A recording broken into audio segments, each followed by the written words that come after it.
You need to know about the risks caused by PFAS in your family's drinking water and how it can affect their health.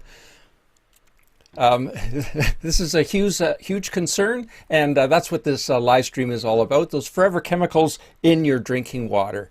And during this live stream, I'm going to explain what those forever chemicals are, how they came to be, why they're called forever chemicals, and how to remove them from their family's drinking water. And it all starts right now.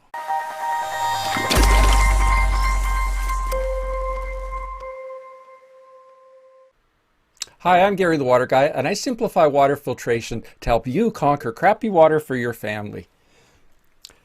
If you're looking for information on PFAS and their health risks to your family, this live stream is for you. During this presentation, you'll get all the up-to-date info and about these contaminants. And during it, I'll be answering all of your questions live here on YouTube. So start adding your questions down on the screen, and we'll get to them very soon. Be sure to watch this live stream right to the end, because throughout I'll be presenting a ton of information on this very important topic, but I'll also be answering questions. And a lot of the questions that will be presented may be ones that you haven't even thought of. So because you stuck it out and watched the live stream right to the end, you'll get all that great information. And I've included some very special information for new moms and infants regarding PFAS, and why that's incredibly important to those folks. And I've got some great recommendations on how to remove that PFAS from your drinking water so it doesn't affect your family whatsoever. Now, whether you're watching this live stream live now, or whether you're watching the replay, welcome. Of course, the advantage of watching it live is you can pose your questions and I can answer them live here on YouTube, and I can tailor the whole presentation based on the kinds of questions that we're getting during the presentation. But the replay will have a ton of information, and it's a great resource for you to come back and to review some of the information or to share it with some of your friends and family. There's links in the description down below. There's links there to different products I'll be discussing, and also other videos that might provide some more information to you. So again, get your questions going. Add them on the bottom right-hand corner of the screen. I see we've got a few coming in here already.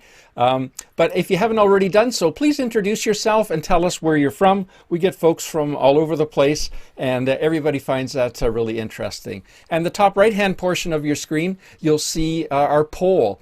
And our poll is where I ask questions, try to get a little bit more information of where your interests lie. And so that's why I definitely encourage you to check in with that poll. And during that poll, you can see these are the questions I'm asking. What drinking water contaminants are your biggest concern? And so I've got actually a slightly shortened version of that on this live stream, but I was asking that ahead of time before the presentation, just to kind of see what people were interested in ahead of time. And these are the results that we got.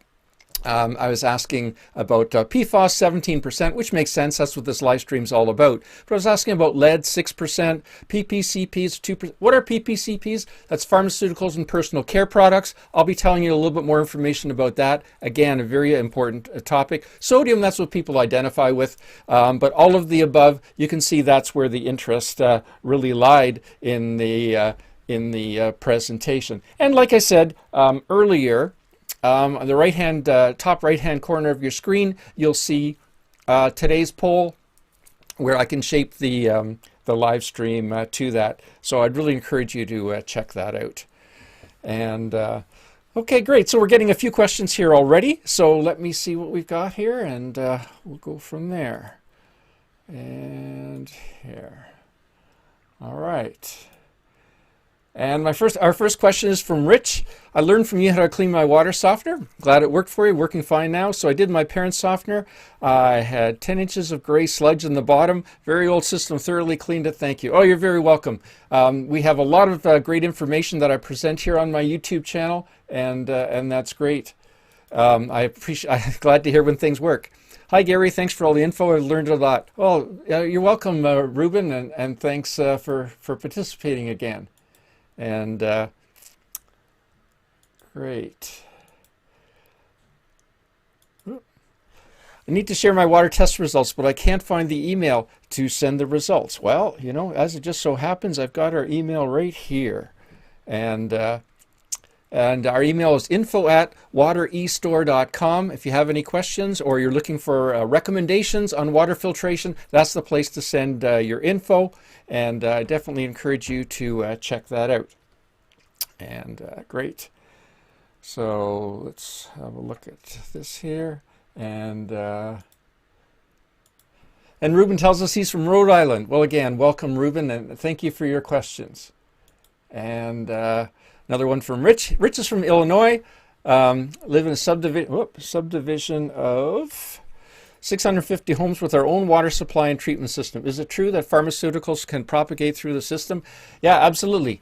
PPCPs, that's what we're talking about in this context. Pharmaceuticals and personal care products. What happens is all the pills that we've been taking, and of course we're taking more and more all the time, our body only absorbs so much. We excrete the rest. And none of the municipalities have anything to get rid of those pharmaceuticals and personal care products that end up in our water supply. They say it's not a concern at this stage. When will it be a concern? That's the scary part. But folks, keep those questions coming. I really appreciate them. And so let's go on with some more information here. And so this whole topic of this whole topic of PFAS and forever chemicals was kind of brought about. I was approached a month ago by Good Morning America for their GMA3 show, which is their noontime show, about doing a presentation with them. And so I went to Times Square in New York, and I met up with those folks. And here's a picture from that. And if you want to watch the 5-minute presentation I did at that time on PFAS and forever chemicals, I got a link to it down below, and you may want to check that out. It was kind of cool. But that's what really got me thinking about it, that there really needs to be a lot more information shared about that, and there was a lot of interest about it. So what are forever chemicals anyway? So it's a term that's used for PFAS. What does PFAS stand for? I'll do my best to pronounce it. Per and polyfluorinated alkyl substances, which is a large group of over 5,000 highly persistent synthetic chemicals that can cause so much damage to human health and are so hard to get rid of. And that's the problem. They're not natural chemicals. They're artificial chemicals that were produced. And they're resistant to heat, water, and oil, which is one of the things you start to understand of why these have become such a problem. So these are the most persistent chemicals found to date, and they hardly degrade in any way in nature. And but the problem is, this PFAS has been found in the blood of every person on the planet. You, me, everybody. And it's become a real concern. So they can accumulate within the human body. So in other words, if the more exposure you get to it, the more it accumulates in your body over time. And they're toxic and relatively low concentrations. But one of the important points, and why I'm talking about it here in terms of water, is that it's very mobile in water. And that's how it affects a lot of people. Where did PFAS come from? Well, PFAS was invented by the DuPont Chemical Company in, believe it or not, 1938. And the chemical they discovered was polytetrafluoroethylene, a chemical that repels water and oil very efficiently. And the product was commercialized as something that we all know as Teflon, a non-stick coating that's used for things like frying pans and things like that. So the most notorious of the PFAS are PFOA, PFOA, which was the term that was used for Teflon, and PFOS, which was formerly an ingredient in 3M Scotchgard. So you can see where this is going, is that it's a product that when it coats something, it becomes very slippery, but it resists penetration by chemicals and by water. So both of those were phased out because of the pressure of the EPA after revelations of the hazards that these chemicals were actually causing. Since then, other chemical manufacturers have developed a slew of new PFAS, and the problem is, it takes a long time to figure out and to make sure that whether these products are safe or not for us. But these PFAS are used in a variety of different chemicals and in different applications. Even things like firefighting foam and waterproof clothing contain PFAS. And they're often used in industry for lubricants and as a waterproofer. So, but the problem is, as consumers want more and more waterproof products and water-resistant products, they keep coming back to some different form of PFAS, and they never know when they create this new chemical how dangerous it really is to humans. And so because of that, PFAS is constantly continuing. So what's your likelihood of being overly affected or significantly affected by PFAS? Well, the closer you live to some chemical factories that produce PFAS is your likelihood. So that's what happened to the folks in Parkersburg, West Virginia. And you can Google that and you can find the information. And that's where Teflon was produced in the 40s, the 50s, and the 60s. So those folks that were exposed to it, either by working in the factory with it, inhaling the fumes from it, or drinking water that became tainted from it, or drinking the water that was downstream of that town or city, those folks also became affected in it. And you can be exposed to PFAS, like I say, in a number of consumer products. We'll get into a little bit more detail, but anything that you can think of that's waterproof or water repellent, be that food containers, be that whatever. And people exposed to food that's been grown or raised in PFAS contaminated soil or water can also get exposed to PFAS that way. So, as I mentioned, Teflon nonstick cooking ware is where really it all started with being exposed to PFAS, and that's something that we really need to to look at. But there's a lot more, a lot of other areas that you never even think of that PFAS is involved, and so one of them is suntan lotion. Again, it resists UV, right? It creates a coating on your skin, and so that's another area of PFAS.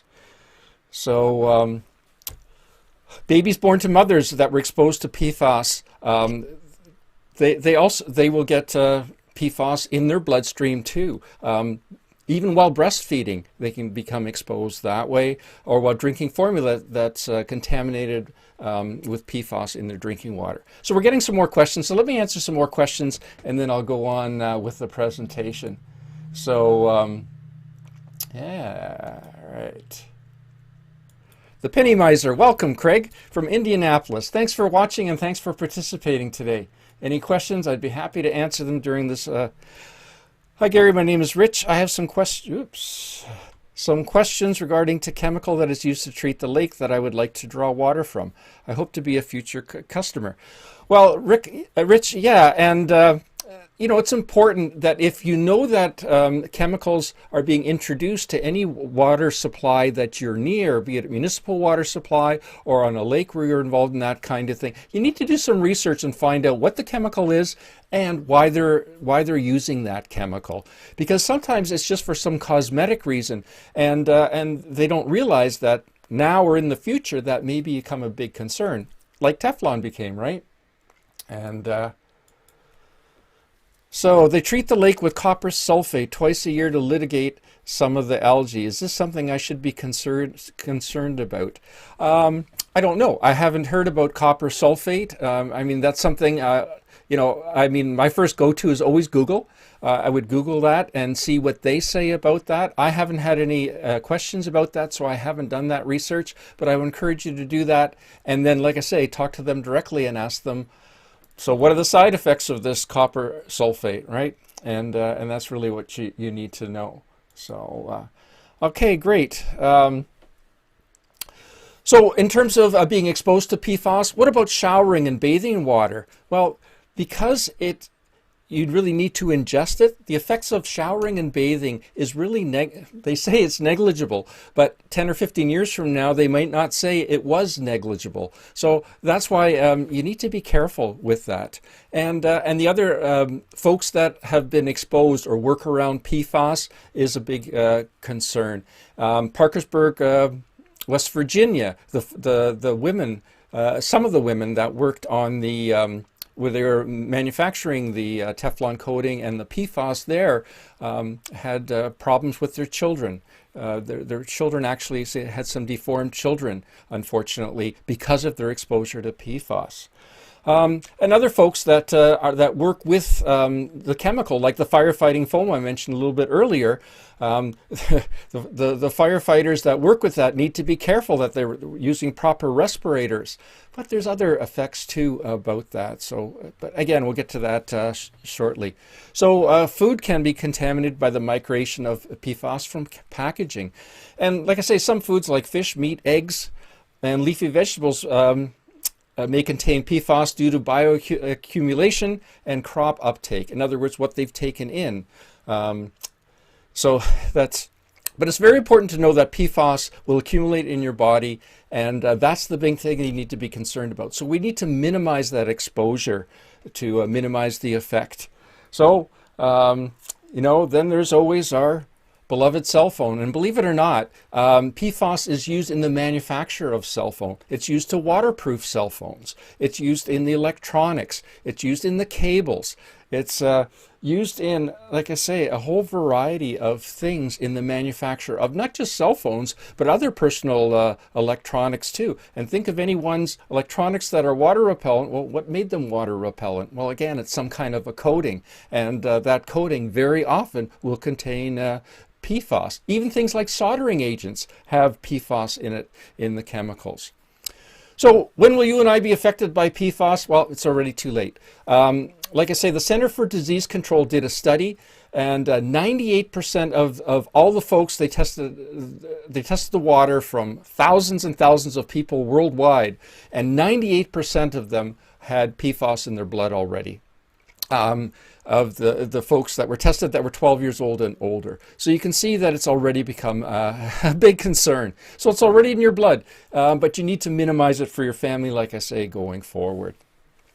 So why are the municipalities not fixing this? Well, water treatment is a highly sophisticated process, and they can address as many contaminants as they can, but there's a lot more contaminants in your water that they just can't address, and just because of budget constraints. And they're finding out new and more things in our water that are affecting folks. They're trying to minimize the risk, but there's not much they can do. So one of the things you need to do is, if you're on a municipal water supply, like in a city or a town or something like that, check with your municipality and find out if they've done any testing for PFAS, and if they've found any PFAS in their water, and if so, what level it's at.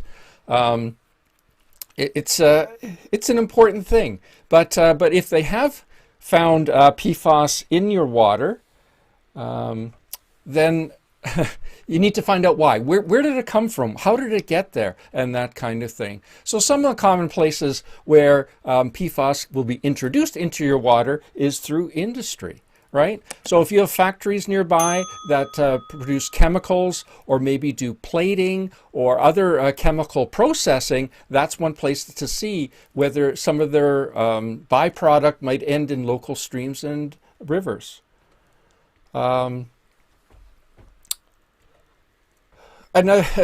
Even something like this, this product here, AstroTurf. How can AstroTurf possibly be a concern in terms of PFAS? Well, the thing with AstroTurf is this. Again, it's got that slick coating on it, and that slick coating is PFAS.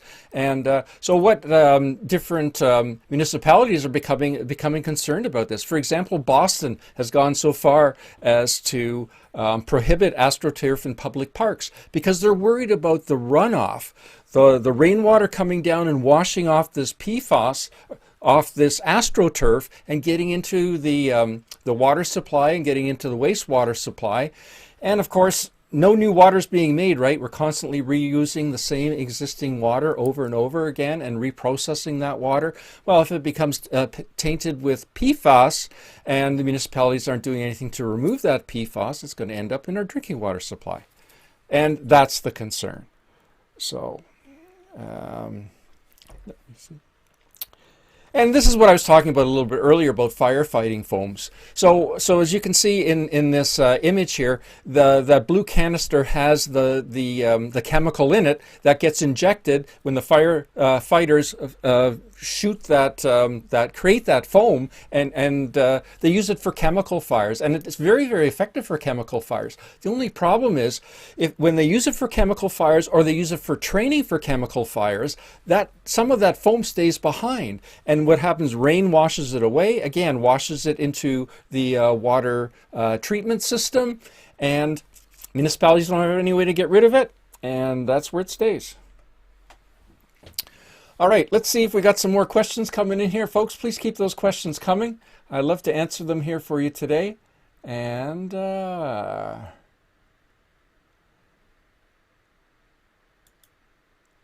Penny Miser. Will reverse osmosis remove any of the contamination from my water? Yes, it will. And I'm going to be speaking a little bit more about reverse osmosis in this presentation, but you're right. Reverse osmosis does a great job of removing PFAS and all those other chemicals that I talked about earlier, that being lead, that being PPCPs, that being sodium, and a whole lot of other bad stuff. So...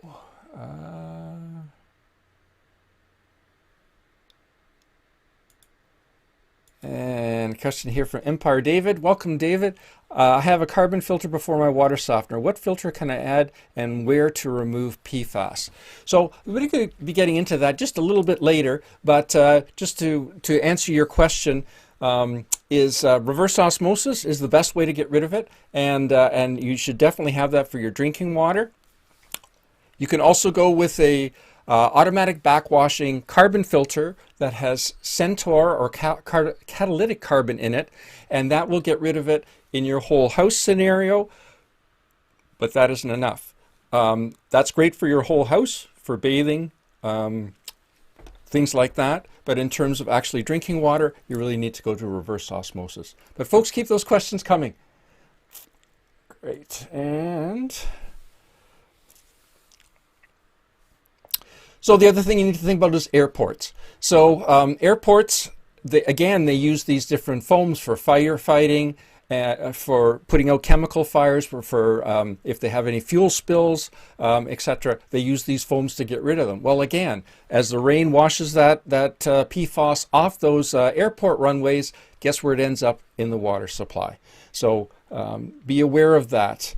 And so another common area, and it doesn't take too much to realize this, is that the runoff from garbage dumps. So as you can imagine, we talked about so many products, and we'll be talking about some more that contain PFAS. Well, when those end up in the garbage dump and rain comes down and washes through that garbage dump, and the leachate from that garbage dump contains a lot of PFAS, where does that go? Well, it always ends up in the same place, right? And so that's where it becomes a problem. And again, it's, those pizza boxes. Isn't it amazing the way you put a pizza in there? And we know that a lot of the toppings on pizza and that contain grease and things like that, but they don't really seem to go into the containers. In the bakery business, a lot of the products are made with shortening, and that, of course, which is a grease. Well, they want to make sure that doesn't soak through the containers, so they put a wax or a wax tissue or some kind of a tissue around it that creates a barrier. Well, guess what's coating that tissue? That's PFAS is on there to make it waterproof. And popcorn, microwave popcorn. So those bags, you put it in the bag, and again, those bags have PFAS on the inside. So again, you're better off just to pop it the old-fashioned way on the stove. It's a lot safer for your family. And all right, so keep those questions coming. I'll keep the presentation going here. So another area where you might run into PFAS is foundation cream that women or people use for makeup. And again, any cream that goes on the surface, and that, like we talked about sunblock a little bit earlier, and things like that, that is PFAS because it's resisting the oils from your skin coming through, and it's also resisting being washed off by water, or I guess tears. That's another area to watch for. Cosmetics, hair conditioner, foundation cream, sunscreen, dozen of other personal care products. Believe it or not, dental floss actually has PFAS in it. So when you're choosing personal care products, what can you do to minimize your family's exposure to it? Check the labels. Try to find products that don't have the letter P, T, F, E on them, because that is a short form for the chemicals that are in PFAS. And also look for ingredients that don't use the FLUORO in their ingredients, fluoro, because again, that tells you that it has this this barrier of this chemicals like PFAS. Something else to be aware of is rainwear. You know, those waterproof jackets that we all like, you know, they feel almost like cloth, they almost feel like cotton, but somehow they magically repel rain and things like that. That's because they're coated with a form of PFAS. And that PFAS coats that and then makes it waterproof. So, all right. And let's see, we have some more questions here.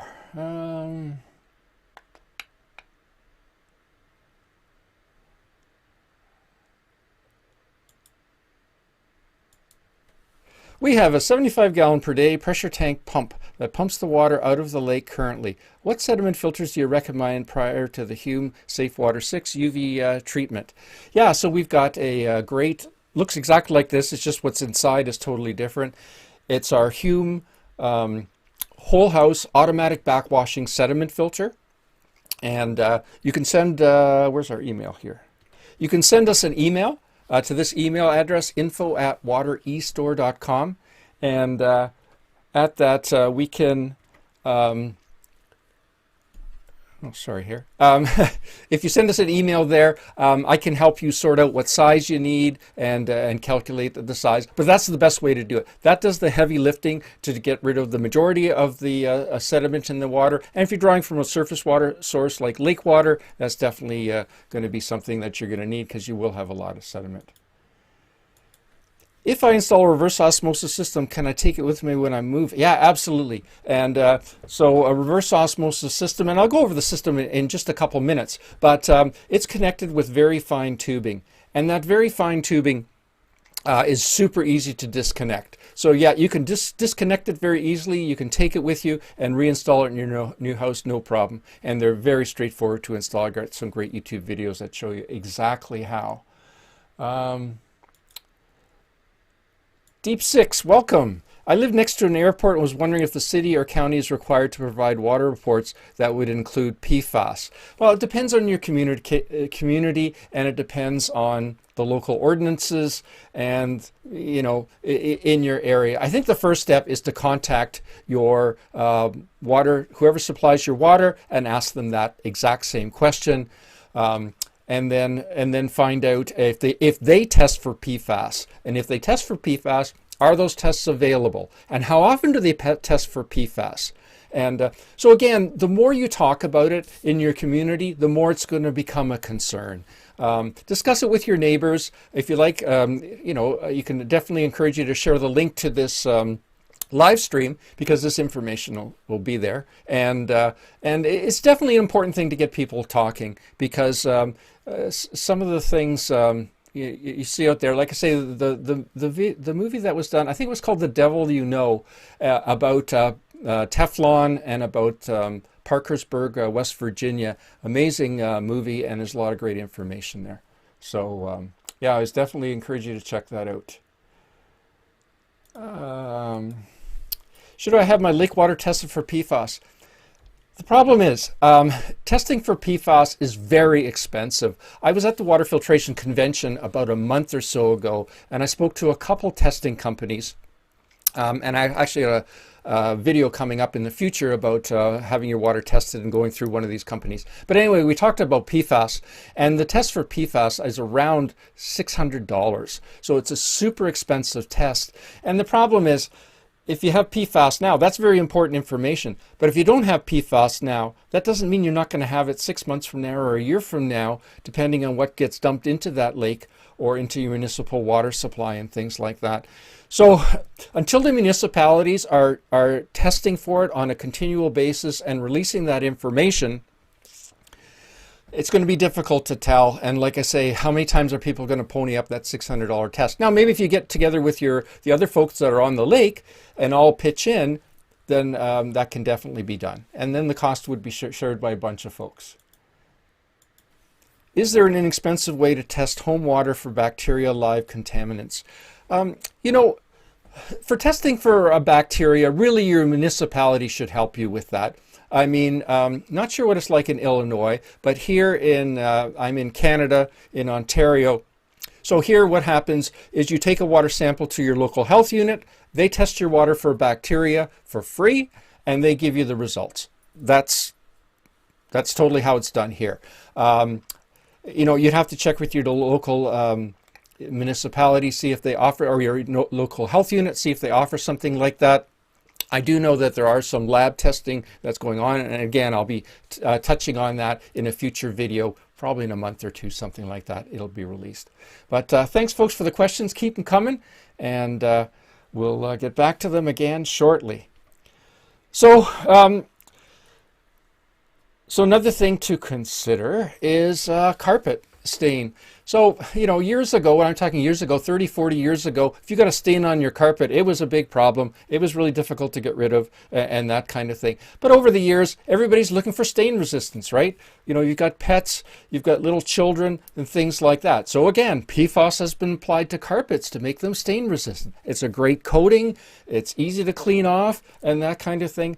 So that it's there. So we need to think twice about having young children, especially playing on those carpets, playing with their cars, etc. on there, and then maybe putting them in their mouths. And you know, it's definitely not a great practice.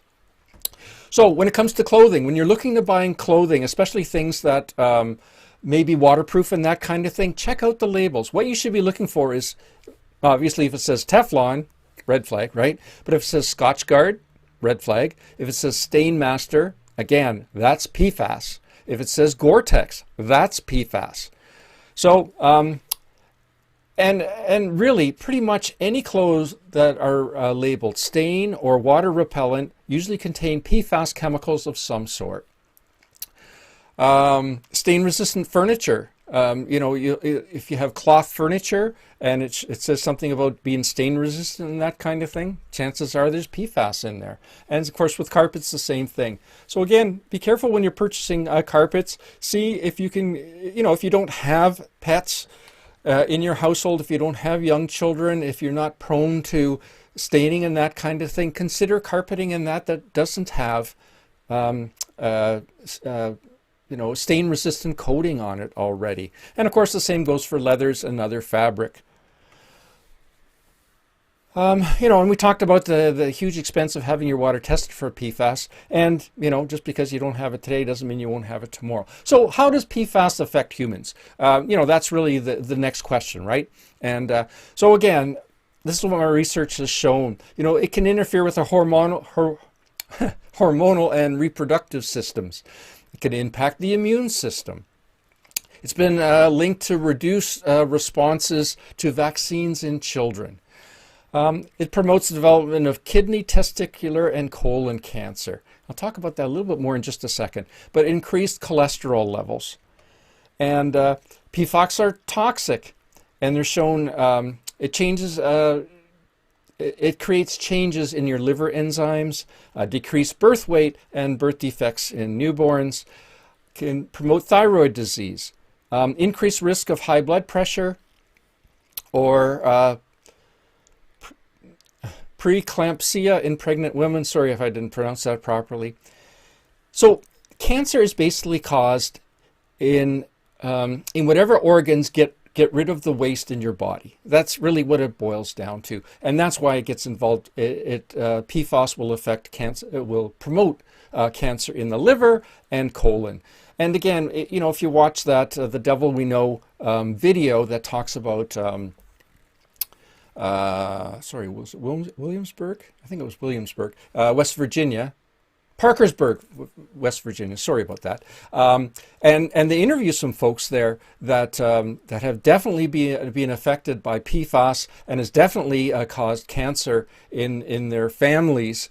And it's really heartbreaking to hear those stories. And it really makes us aware that we need to be thinking about that and how we're protecting our family now. And protecting them from what can happen to them in the future as a result of being exposed to the PFAS. So how do we remove PFAS from their water? Well, right now the problem is no one really knows how to get rid of it. Okay, that's the problem. We can remove it from our water, but then we trap it somewhere else. Whether we trap it in a filter like this, or we trap it in a reverse osmosis system and then flush it down the drain or something like that, we do that. But that's really the best we can do at this point. The municipalities, granulated activated carbon, and that's what I was talking about here with the Centaur or catalytic carbon in one of these whole house automatic backwashing catalytic carbon filters. You can do that for the whole house. But again, is that good enough for your drinking water? No, it's not. You really need for reverse osmosis for that. So the idea is we can remove it from the water, so at least it doesn't affect our families, but we need to find a good way to get rid of it. So one of the problems is you can't incinerate it. Once you've clogged, let's say you've clogged the filters, many years of use, eventually this filter will need to be, the media inside here, 8 to 10 years, will need to be replaced. But when you remove that media, of course, it's heavily laden in PFAS, so now you got to get rid of it. Well, you can't incinerate it, because if you incinerate it, you send that PFAS into the air and people can inhale it. So you can't do that. So like I say, the best we can do right now is just protect our families from it, and hopefully with enough interest from consumers and municipalities and governments, both local and federal, provincial, federal, then solutions will be found. So what are governments doing about this anyway? Well, one of the different governments have done different things. So in Canada, the provinces, territories, and other federal departments have proposed an objective of 30 nanograms per liter, that's the quantity, as a sum total of all PFAS measured in drinking water. So at least they've set some parameters. So in Canada, that's the guideline right now, is 30 nanograms per liter. So that's shown as NG over L, okay, if you're looking for the units. Other places like the European Union, Sweden, Denmark, some states in the US have also established single guideline limits for PFAS in drinking water. For example, EU has limits of 100 nanograms per liter for the sum of 20 specific PFAS and 500 nanograms per liter for the sum of all PFAS in drinking water. So, these numbers are all over the place. How do they determine what level is safe? It's pretty obvious. They don't know exactly, but at least there's something being done about it. So at least if you contact your municipality and ask about having them test your water, at least they can tell you, if they have tested it, what level they're at, and you can compare to how that compares to the federal levels in both Canada and in the US. At least it's a start, right? So what level is acceptable for my family and likely your family? 0, right? That's what we want. And this one here. We got some more questions coming in here. All right. Keep those questions coming, folks. This is the time to ask them.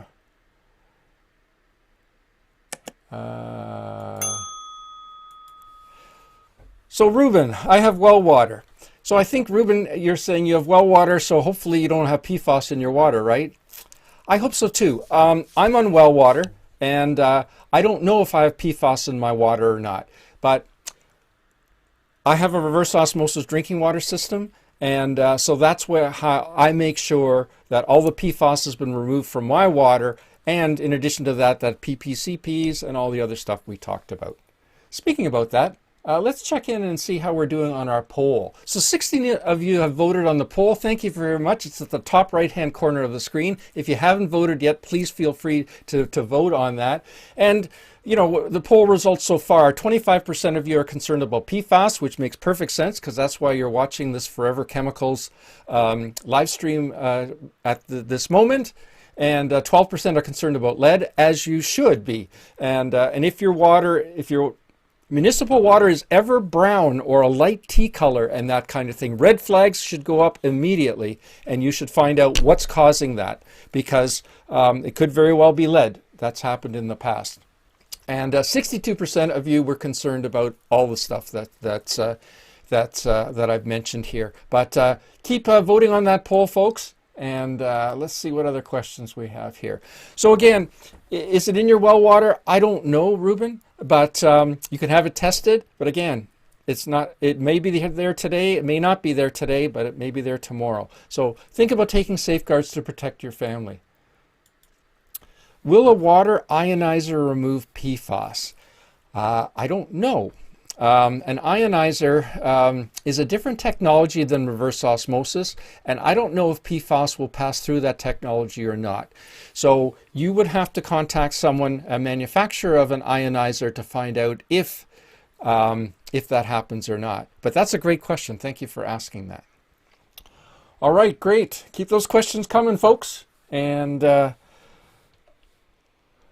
so there's different ways of treating water, some home remedies and things like that. And one of the ways I'm often asked about just about everything that's wrong with your water in terms of fixing it is, why don't I just boil it? If I boil the water, it kills the bacteria, right? And absolutely it does that. Well, if I boil the water, will it get rid of the PFAS? Absolutely not. In fact, it'll actually concentrate it more, because what will happen is the amount of PFAS will stay the same, but if you boil water, you're boiling the water out of you're boiling the H2O out of that pot of water. So now you've got less H2O for the same amount of PFAS, which means the PFAS becomes more concentrated.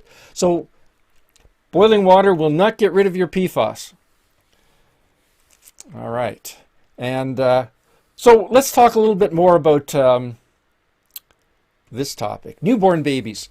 So again, we have to be very, very careful with mothers with newborns. Have to be very, very careful with PFAS. So one of the things you definitely need to make sure of is I've got another video that actually I should have put a link in this below that talks about fluoride and newborns. And yeah, I'll put a link in the description down below to that video for you moms with newborns. But you definitely need to make sure that if you're making formula, that you use water that has like reverse osmosis water or some water that's been treated to remove the PFAS. Also, if you're using breast milk for your newborn, make sure that you're drinking water that's had PFAS removed. So again, reverse osmosis water or some water source like that that's had it removed, to make sure you're not passing on that PFAS to your baby while breastfeeding. So yeah, definitely a big concern for you moms. And if you're pregnant, same story, right? You've got that baby growing inside you, and you want to make sure you do everything the best for that baby. And so definitely think about the type of water that you're drinking, because it definitely makes a big difference.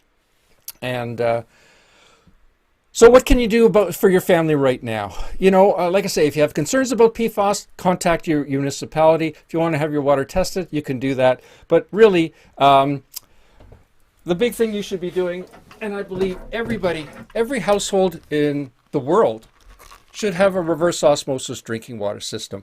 I highly believe that, because that'll remove the PFAS, but it'll remove so much more from your water, including those pharmaceuticals and personal care products, the lead, sodium, so much of the other evils that are in the water. Now, whether you're on well water or lake water or municipal water, doesn't matter. You should all have a reverse osmosis drinking water system. Basically how they work, they take water under pressure and they force it through a membrane, a very dense membrane. So the purified reverse osmosis water goes through, lowers the mineral content of the water by 90%, And like I say, that's where it's getting rid of those pharmaceuticals and personal care products, that sodium, all that other kind of stuff. And the low mineral content water gets stored in a tank. Got a tank back there. It's kind of hard for you to see. Back there, which repressurizes the water. And then when you open up the faucet at your kitchen sink, the water from there comes out quickly, and that's what you use for your drinking water. So that's a great way to protect your family from PFAS in your water and to minimize how much is accumulating in their bodies going forward.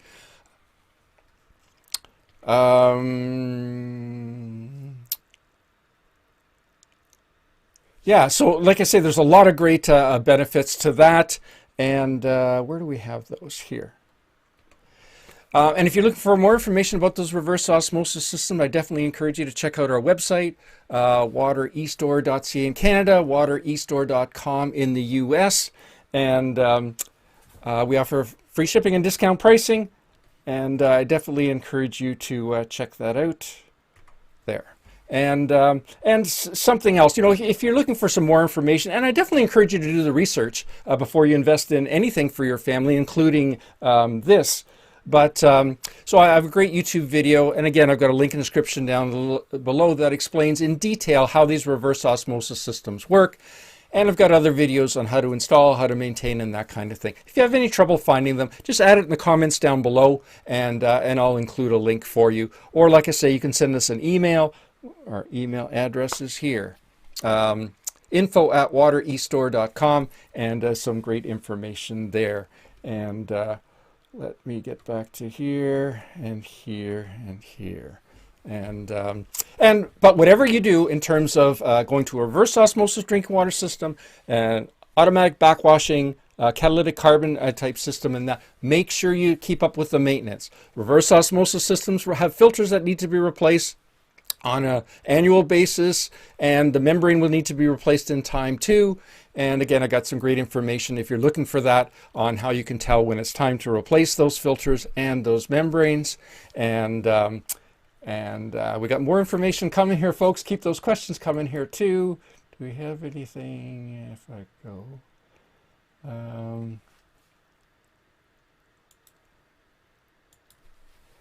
so if I go with the Hume 6 UV, which reverse osmosis system would you recommend with that? Yeah, I would recommend the Hume Water Saver 75. So in my house, for example, I'm on well water.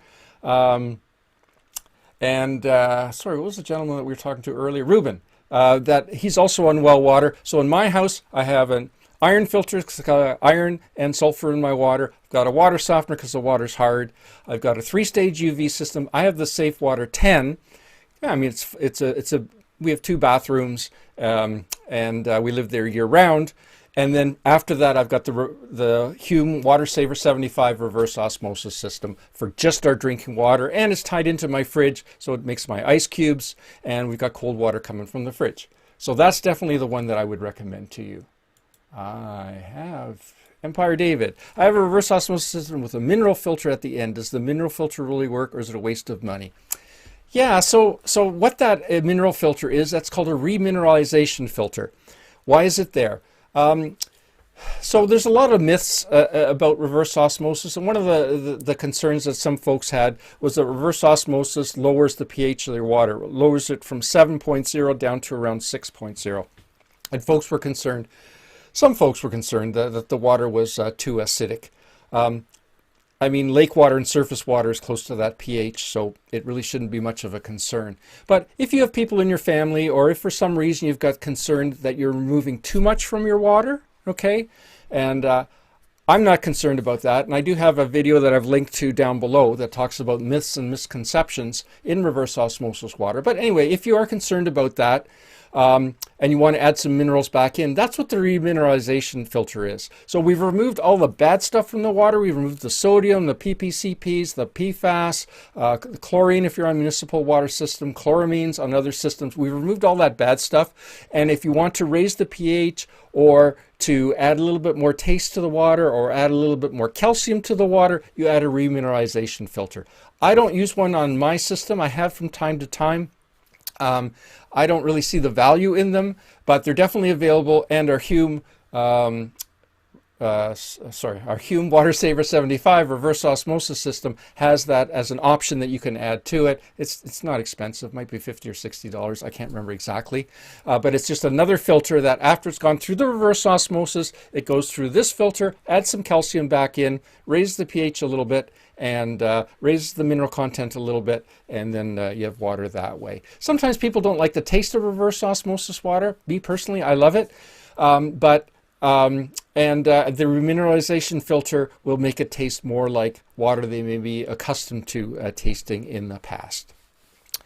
So in terms of bathing, showering, washing dishes, brushing teeth, and doing laundry with water containing PFAS, typically not a big concern, or that's what they say at this point. Because you can't breathe it in, okay? It's not atomized using it in those ways. And it won't be absorbed easily through the skin, or at least that's what they're saying. So, so the biggest concern is your drinking water, not necessarily your household water. Yeah, and like I say, but if you do want to do something for your whole house, the Hume automatic backwashing catalytic carbon filter is definitely the way to go. And I've got a little picture of it here on our, that's what it looks like on our website. And if you're looking for it, if you have any concern, I've got a link to it in the description down below, actually, in this video. So you can definitely check it out there. And go back to here. And let's see how we're doing on our poll here, folks. We're up to 18 votes. And again, 56% of you are concerned about all of the things I've mentioned. PFOS, PFAS 33%, lead 11%, and PPCPs. But really, it's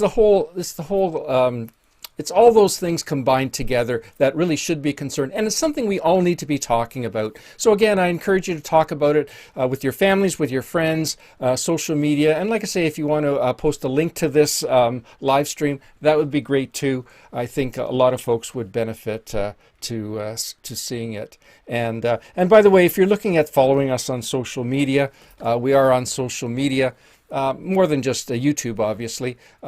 So Water eStore-CA for Canadian, Water eStore-US for our US Facebook, and for Instagram we're at water underscore eStore. That's hard to say. That's where you can find us there. And let me get back here. Oops, wrong one. There. And great. So any more questions, guys and people? And so thanks for watching. And I've got 450 YouTube videos on there. If you're looking for my YouTube channel, it's Gary the Water Guy. And definitely check that out. Any questions or comments, add them down below. And I'll see you in my next video.